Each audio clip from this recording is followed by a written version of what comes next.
Your value has been reassessed to zero. That's what the CEO's daughter said as she dropped my ID badge into a plastic trash bin like it was a used tissue. Her new assistant, a 22-year-old finance bro named Tucker with a pompadour and no soul, snorted like she'd just delivered a killer punchline on late-night TV. Behind him, two more interns in matching blazers clutched iced lattes and tried not to look horrified, or amused, or human. Ivy reclined in the leather chair that used to belong to her father, CEO Emeritus now, off playing retirement golf in Tuscany or some equally overpriced hallucination, and twirled a Montblanc pen like she was auditioning for an evil sorority remake of Succession. "You've been with the company since? What, the faxes and floppy disks era?" she said, scrolling her phone with one hand, like firing me was just an item on her digital to-do list between manipulate stock price and order oat milk. I didn't answer. I just stood there, holding my hands calmly behind my back, the way I used to when leading investor briefings. The way I did when the servers caught fire that one winter and we had to reroute $6 million in contracts overnight. The way you do when you know something they don't. "Look," Ivy continued, clearly irritated by my silence. "Streamlining, shedding legacy bloat, you're smart. I'm sure you'll land somewhere." She tossed a manila envelope across the desk like a frisbee. It skidded to a stop next to a half-eaten acai bowl. "HR's prepared a generous exit package," she added, already opening a new Slack window. "Security will walk you out in 10. I bent to pick up the envelope. Not because I cared about the contents, I didn't. I just wanted to see if she'd flinch when I stood back up. She didn't. That's when I saw it, framed behind her, slightly crooked like a punchline from the universe. The original investor covenant. The one I helped draft 12 years ago in a conference room with bad coffee and 3 lawyers who all secretly hated each other. My name was still on it, bottom right. Key operational stakeholder, Marissa Klein. I let myself smirk just for a second, by the way. If you've made it this far and you haven't hit that follow button or tapped the like, come on now. 90% of y'all are lurking like Tucker in the break room pretending to know Excel. Show the team some love. It keeps us caffeinated and vengefully creative. Back to the train wreck. Ivy didn't notice my smirk. She was too busy fumbling with her dad's executive signature stamp. It wobbled in her hand, clunky and unfamiliar, like the truth. She pressed it down on a form without aligning it, leaving his name smeared and crooked across a line marked authorized termination. Then she stood up, clearly signaling I should leave. Tucker tried to open the door for me, but the handle stuck.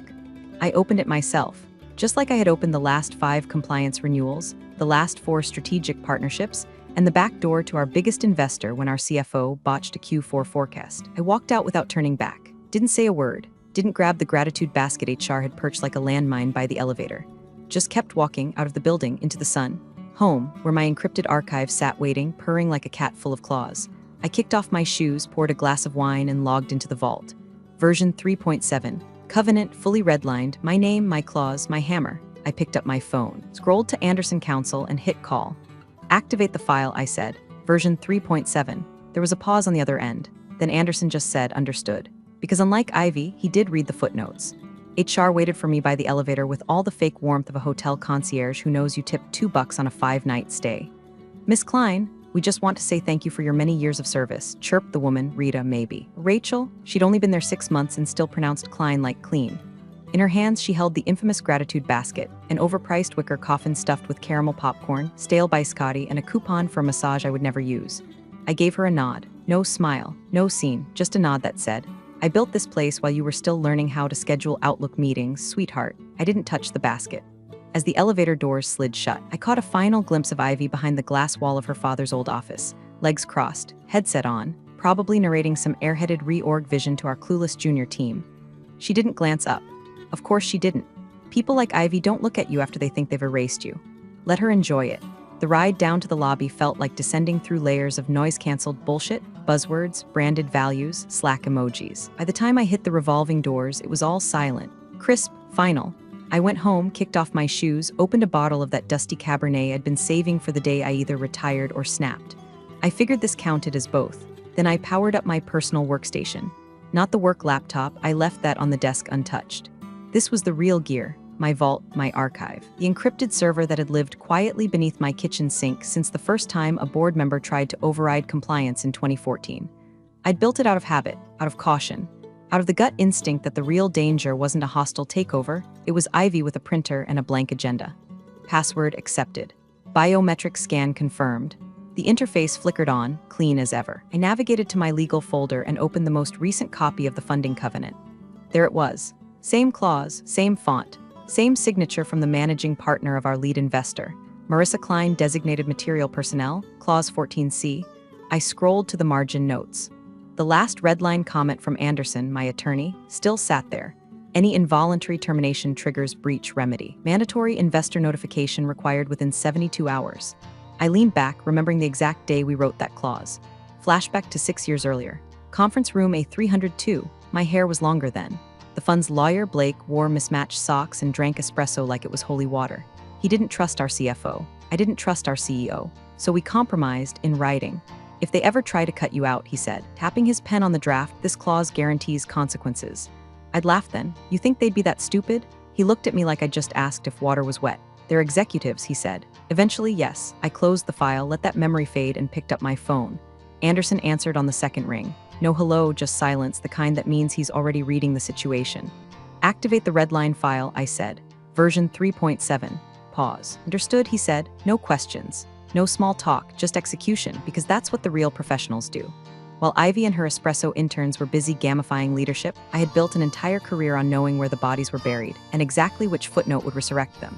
I sipped my wine, pulled a blanket over my legs, and watched the inbox start to ping. 3 unread messages already. 1 from legal, 1 from the investor liaison, and 1 from someone I hadn't heard from in years. The game had started.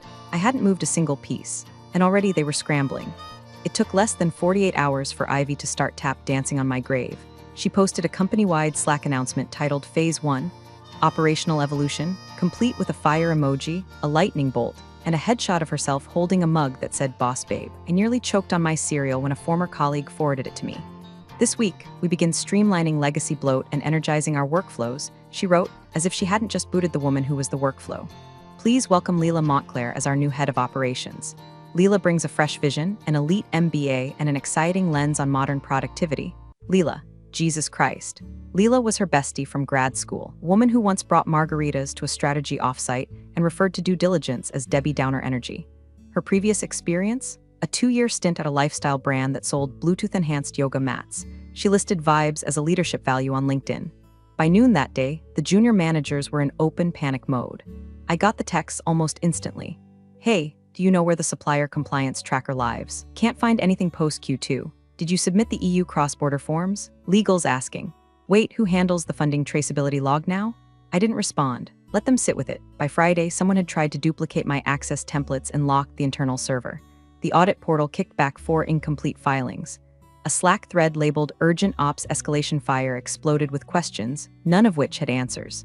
Leila's response, a 3-sentence update that ended with "We got this flexed biceps." Spoiler, they did not got this. The quarterly audit deadline for the Everlock Capital Fund, our primary investor, came and went with no submission. Ivy either didn't know or didn't care, too busy scheduling inspirational fireside chats about culture resets and posting filtered selfies from her executive wellness corner, which appeared to be an ergonomic chair with a succulent. But the fund noticed. Always notice. At precisely 9:02 a.m. on Monday, every member of the C-suite received an email from Everlock's oversight team. The subject line was sterile, urgent, compliance review requested personnel change notification received no emojis, no pleasantries, just one line in the body, per clause 14C, please prepare supporting documentation for immediate audit. Clause 14C, the one with my name on it. Pictured Ivy reading that email, blinking slowly like a raccoon caught with a vape pen. The silence across company channels that morning was palpable. Leila's Monday momentum update never arrived. Ivy didn't post her usual Power Hour Spotify playlist. HR sent a sudden calendar blocker for all department heads with the mysterious title, Investor Readiness Discussion. Meanwhile, I was at a diner on the edge of Lake Tahoe eating pancakes the size of steering wheels, sipping black coffee and watching it all unfold on my burner Slack account, an old admin backdoor nobody had revoked. The best part? They didn't even realize the audit wasn't optional. The moment my name was removed without notice, that clause snapped into effect like a bear trap. They triggered it themselves. All it took was a little hubris and a stamp from Daddy's desk. A former finance analyst messaged me that afternoon. Are you seeing this? Everlock just sent 3 reps to HQ. Ivy looks like she's about to puke. I let the message sit unread. There's something deeply satisfying about watching a dollhouse fall apart. All those plastic smiles, all that curated control. And underneath, toothpicks and glitter and termites. Hungry, litigious termites. Ivy was mid-presentation, something about quarterly visioning and rebranding compliance as a journey, and the boardroom doors flew open like someone had detonated a grenade in the lobby. And in walked the man himself, her father, Mitchell Brandt, the man whose name was still stitched into the company's mission statement. whose scowl once made 3 vendors cry during a single lunch, and whose absence over the past year had made Ivy feel emboldened enough to cosplay as a real executive. No flight announcement, no warning, no smile, just a trench coat over a charcoal suit and a look that said something had gone very wrong in paradise. Every senior exec stood up so fast they nearly headbutted the ceiling. Leela tried to introduce herself. "Hi, I'm leading operations now, it's such an honor." But he walked right past her like she was a dying houseplant. "Everyone out," Mitchell said flatly. Ivy stayed seated. That was her first mistake. Within seconds, the room cleared. Just her father, and the CFO, Gregory, a thin man with permanent flop sweat and a nervous laugh that sounded like a car failing to start. Mitchell didn't sit.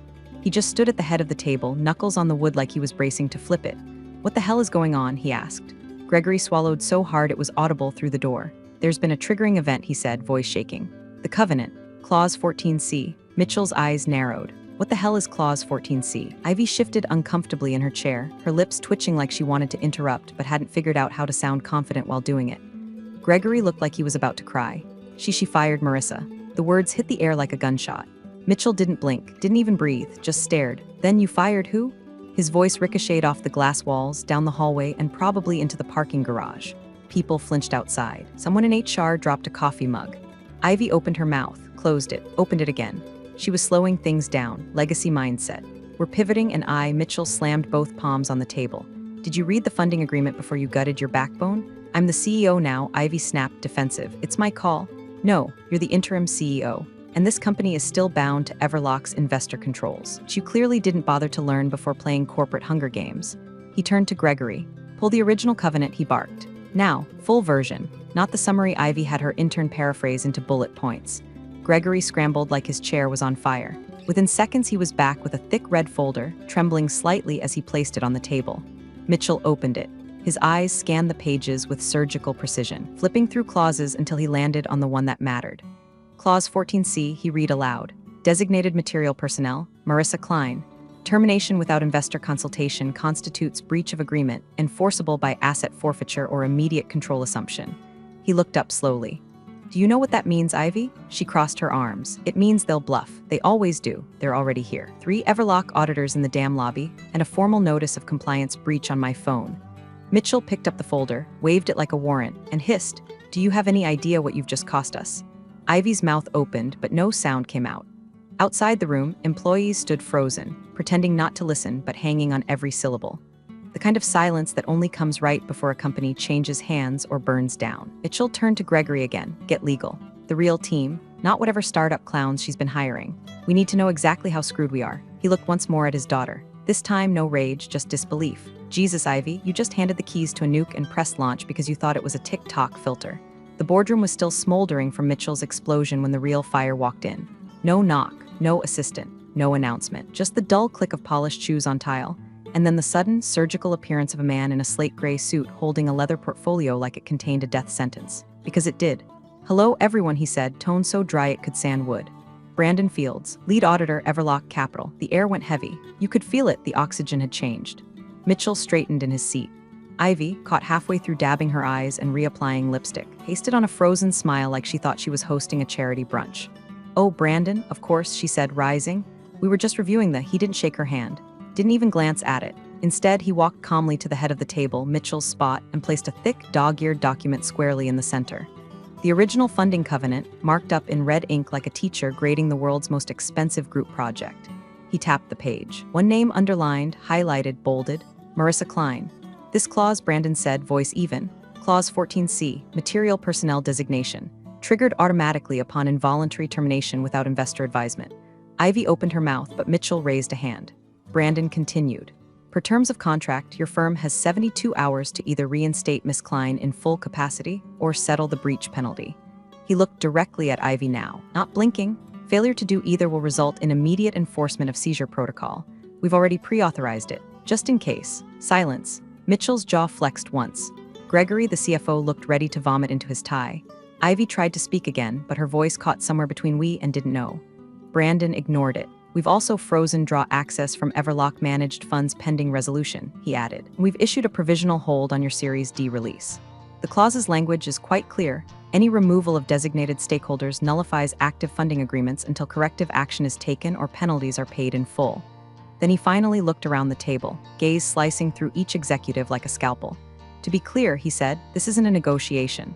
It's a compliance audit, and the timer has already started. He stepped back, adjusted his cufflinks, and turned toward the door. I'll return at noon on Thursday, with counsel. And then just like that, he was gone. No folders gathered, no smiles exchanged, just the weight of a $45 million penalty hanging in the air like a guillotine. Ivy sank into her chair. No one's going to actually seize anything, she mumbled. Right, this is just pressure. Leverage. Mitchell didn't answer. Gregory looked up from his calculator with eyes full of static. We don't even have half that liquid. And reinstatement? She's not coming back. She has to, Ivy snapped, panic creeping into her voice. No, Mitchell said coldly. She doesn't. He pushed his chair back, stood, and stared out the window like he was watching his company evaporate one share at a time. The sun outside was too bright, too cheerful.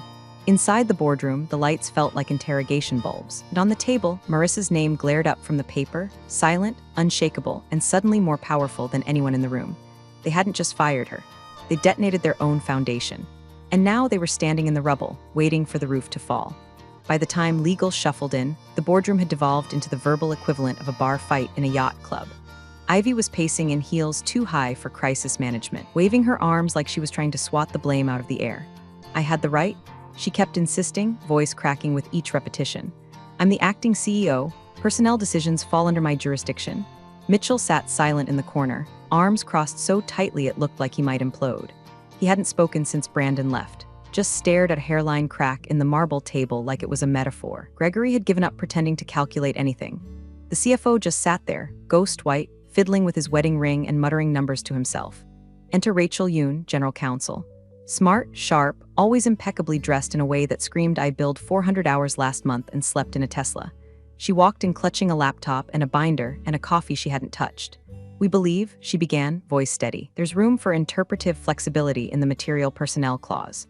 The language leaves ambiguity around what constitutes operational necessity versus symbolic designation.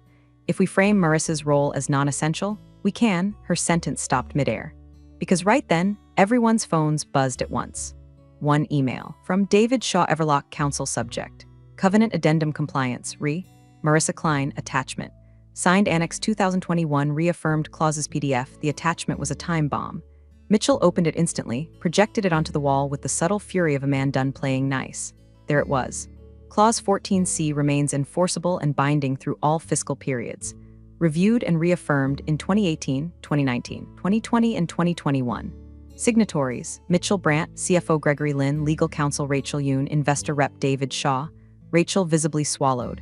I wasn't aware they'd sent this already. Mitchell didn't even look at her. You signed it. The air thickened. Ivy, Gregory whispered, what the hell were you thinking? They're bluffing, she snapped. They don't want to take control, they just want leverage. We push back. Reframe the narrative. This is optics. Politics? Mitchell turned his full body to face her. This isn't LinkedIn, Ivy. You don't get to pivot your way out of a contractual death spiral. Then another ping. From internal counsel this time. Subject, fire urgent email flagged in litigation hold. Everyone looked at Rachel. She was already opening it. On the screen appeared an email sent 2 weeks ago, subject line, cutting the deadwood before Q4. Sent by Ivy Brandt to Rachel Yoon, Leila Montclair, and 2 other VPs CC, HR Director Body. We need to clean house before Q4 gets here. Starting with Marissa. She's deadwood and we need fresh blood before the investor summit. If anyone raises legal, I'll call it a visioning restructure. We'll bury it in the reorg. Rachel froze. I thought I redacted. You didn't, Mitchell said, voice low and lethal. Now the investor's legal team has a direct written admission of retaliatory termination with foreknowledge of clause violation. Ivy's face drained to the color of printer paper. Delete it, she said. Rachel didn't move. I said delete IT. It's already on their servers, Rachel said quietly. Metadata timestamped. There's no deletion now. That's when the shouting started. One board member threatened to call his own legal team. Another accused Ivy of corporate sabotage. Leila tried to offer a branding solution and was told to leave the room. Someone knocked over a glass of water. HR walked in and walked right back out. Mitchell stood in the middle of it all like a condemned king watching his court eat itself. Then he said, we need to call Marissa. The room fell silent. You fired the one person who could have prevented this, he said. Now you better pray she'll save you from it. Ivy opened her mouth to protest, but no sound came, because there were no buzzwords left.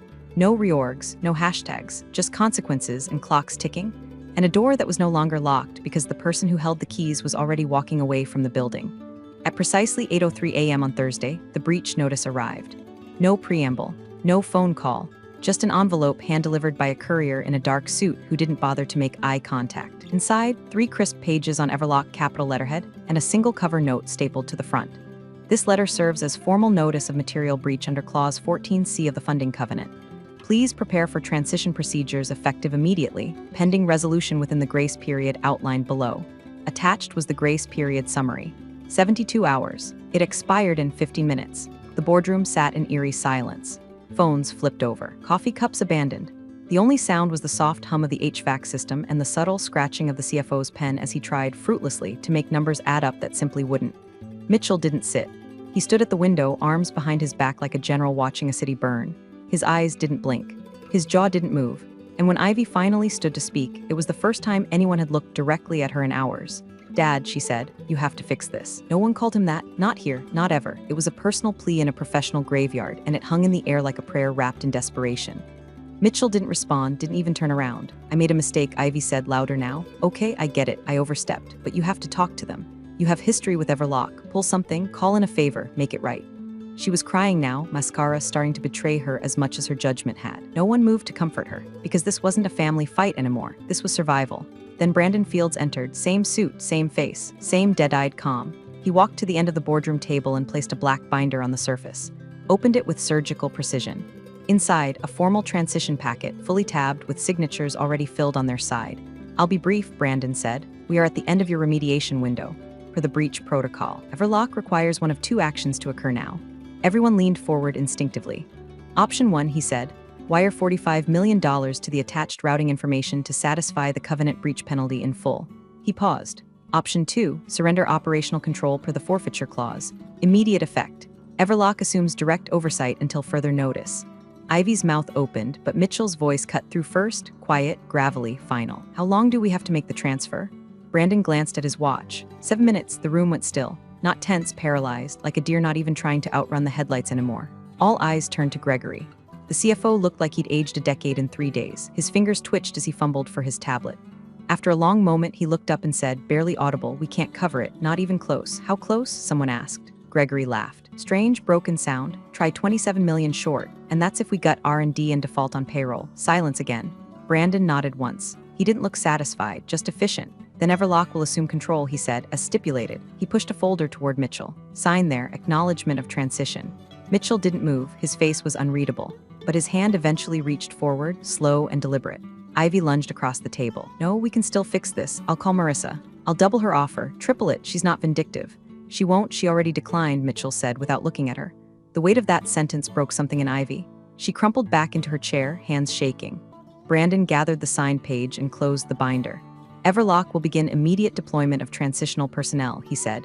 "Expect full oversight by noon tomorrow. Our legal team will liaise directly with yours." He paused, then added, almost as an afterthought, "And per clause escalation, your internal systems administrator access will be revoked in 90 seconds. Ivy looked around as if waiting for someone to object. No one did. Gregory closed his laptop. A junior board member pulled out their phone and started Googling executive indemnity clause. The room was collapsing in real time, not with a bang, but with the quiet clicking of dominoes laid years ago by a woman they thought was expendable. And now, she wasn't even in the building. She was the building. I was halfway up a switchback in Tahoe when the call came through. My boots were caked in red dust. The air smelled like pine and old snow. Birds were chirping like they hadn't just watched a Fortune 500 company eat itself from the inside out. I had no service for most of the morning, not that I was checking. And you know the bomb's already detonated, you don't go hunting the ashes. But eventually the phone buzzed. I glanced at the screen. Mitchell Brandt, of course. I let it ring twice, just long enough to remind him this was my time now. Then I answered, "Marissa speaking." A pause. Then, "Marissa, it's Mitchell." His voice didn't have the weight it used to. The man who once silenced entire rooms with a throat clear now sounded like someone trying not to choke on his own pride. "I know you're probably busy." "I am," I said, casually adjusting my pack strap. "What's going on?" Another pause, longer this time. "We need you to come back," he said, effective immediately. Full title, operational control, triple what you made before. You'll report directly to the board, no Ivy. I stepped onto a rock ledge and looked out over the lake, calm, ironic. "You should have called before you handed her the keys, Mitch." "I know," he said, softer. "That was my mistake." "No." Corrected, it was hers. "Yours was thinking I'd still be here to clean it up." Silence. Then very quietly, "Will you at least think about it?" I let the wind answer for a moment before I replied. "I've moved on, but I do wish Ivy the best." A long exhale on the other end. Relief, regret, resignation? I didn't care. "She'll need it," I added. Then I ended the call. No goodbye, just peace. By the time I got back down the trail and into range, my inbox was on fire. One message caught my eye, flagged high priority. Subject: transfer of control pending final investor sign-off from Brandon Fields to Legal Mitchell Brandt, Investor Relations CC, Marissa Kleinbody, effective upon final counter-signature. Everlock Capital assumes full operational control of Brandt Systems per Clause 14C. Compliance and strategy oversight will be advised exclusively by MK Advisory Group, as designated by investor preference. I read it twice. Then I smiled. MK Advisory Group. That would be Marissa Klein Advisory Group, my new firm. I'd formed it quietly the day after I walked out, with enough NDAs and soft commitments in my back pocket to make 3 ex-competitors sweat. I hadn't planned to use it this soon, but fate doesn't wait for anyone, especially not fools. I forwarded the email to Anderson, my attorney. The simple note: confirm boardroom readiness. I want the marble chair this time. He responded with a thumbs-up emoji and a photo of a nameplate already in production. Etched in gold, not plastic. The boardroom was silent, not the tense kind of silence like before a vote or after a bad earnings call. No, this was terminal. The kind of stillness that settles in once everyone in the room realizes they've already lost. There's no fixing, no spinning, just the sound of reputations bleeding out into expensive carpet. Brandon Fields stood at the head of the table, same slate gray suit, same expressionless stare. He didn't sit. He didn't blink. He just reached into his leather briefcase and pulled out a small, unmarked black box. It looked like something you'd use to launch a missile or unlock a vault. He placed it gently at the center of the table. Contained within, he said calmly, are the master credentials for Brandt Systems' internal admin architecture, investor portals, compliance frameworks, and digital keychains. The transition log has been timestamped. All prior access has been revoked. He let that sink in, then added, your penalties now exceed your available cash reserves. As per Clause 14C, Everlock Capital is assuming operational control, effective immediately. Gregory, the CFO, made a sound, something between a whimper and a sigh, but didn't object. He just pushed his chair back slightly, like he didn't want to be physically close to whatever this moment was. Ivy sat perfectly still. Her hands were folded on the table like a student waiting to be expelled. She didn't speak. She didn't cry. The performance had been wrung out of her days ago. All that was left was the hollow shape of ambition and a very expensive manicure clenching into her palm. Brandon opened his binder one last time. In the back pocket, he pulled a document. Here is the revised operating agreement, he said. Per investor directive, oversight and compliance will now be advised exclusively by MK Advisory Group. There were murmurs, soft, stunned, not angry, just defeated. Marissa Klein has accepted advisory rights. She will not be returning in-house. All communications with Everlock must route through her office moving forward. No one argued. What could they say? Ivy blinked. Finally, as if waking up from a long, entitled dream. Her gaze flicked to Mitchell, hoping maybe for a last-minute reprieve, a shield from the consequences she'd forged herself. But Mitchell never looked at her. He stared straight ahead, jaw locked, face like stone. The man who had once built an empire, now watching it handed off by legal right to the woman he'd let walk out the door. Brandon snapped the binder shut. Any questions? No one spoke. He nodded once. Then we're done here. He left the black box on the table, like a tombstone. As the rest of the room began to disband, quietly, quickly, like people fleeing the scene of a crime, Ivy remained seated for a long moment. Long enough for everyone to see that the crown didn't just fall, it shattered. Eventually she rose, no tantrum, no speech. She gathered her things, her phone, her coffee mug with boss energy printed on the side, framed photo of her and her father from a gala where they both looked so sure of everything. She stepped into the hallway and froze, because there it was, on the wall outside the boardroom. A maintenance tech on a ladder was finishing up the install. A new nameplate, etched into dark marble, backlit. MK Advisory Group Strategic Control HQ underneath, in clean, elegant font. Compliance Oversight. Marissa Klein. Ivy stared at it for a long moment. Long enough that she was still standing there when the elevator doors closed behind her. Marissa never came back through the front door. She didn't need to. She owned the building now. You're the real MVPs of the office jungle. Thanks for watching. Smash that subscribe button, or the coffee pot might just forget your next brew.